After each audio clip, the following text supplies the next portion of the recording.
Do you ever find yourself replaying the same moment over and over? A mistake, a conversation, a decision, until it feels louder than life itself? That's overthinking, a mental loop that keeps us trapped in past regrets or future fears. But what if the way out isn't about thinking harder, but thinking less? Today, we'll explore the science and practice of quieting your mind, step by step.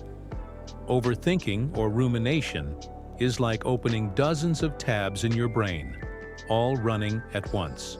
It's not that your mind is broken, it's simply doing what it was designed to do: protect you from danger. But in our modern world, danger rarely comes from lions. It comes from emails, deadlines, and what-ifs. Psychologists call this the default mode network, a part of your brain that lights up when you're not focused. The goal isn't to shut it off, it's to gently guide it back to presence. Research shows chronic overthinking increases stress hormones like cortisol and adrenaline. It's been linked to anxiety, insomnia, even high blood pressure. But more subtly, it steals something precious: mental clarity. When we ruminate, our focus narrows. We stop seeing solutions and only see problems. The first step to breaking the cycle is awareness. Noticing when your thoughts have become noise.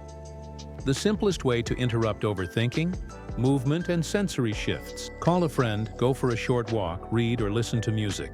These actions pull your attention out of your head and into the present. A 2022 study found that social interactions and light distractions reduced rumination by nearly 50%.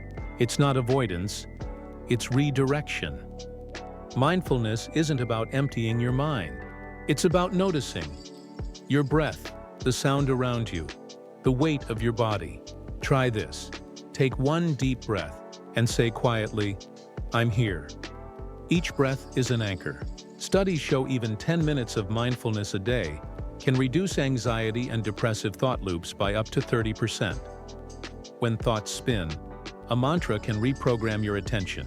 Choose one phrase: let go, be still, or it's okay. Repeat it slowly, like a rhythm syncing your mind and body. Over time, your brain learns to replace analysis with acceptance. Overthinking thrives on distorted perspectives. I always fail. They must hate me. Cognitive reframing asks, is that really true? Would your best friend describe it that way? Replace "what if I fail" with "what if I learn." Your brain starts believing what you tell it most often. So make your self-talk kind. Your mind doesn't exist in isolation. It's wired to your breath, your muscles, your heart. Techniques like 4-4-4 breathing, inhale, hold, exhale for 4 seconds, or progressive muscle relaxation activate the parasympathetic system, your natural calm switch. As your body relaxes, your thoughts follow. At night, when thoughts loop the loudest, write them down. Journaling signals to your brain, it's safe to stop now. Even a few sentences can reduce cortisol and improve sleep quality. Overthinking is not weakness. It's simply misplaced awareness. And the antidote isn't to think harder. It's to come home to the moment. Every breath, every movement, every act of noticing is a doorway out of the noise. So take one slow breath. And remember, you are not your thoughts.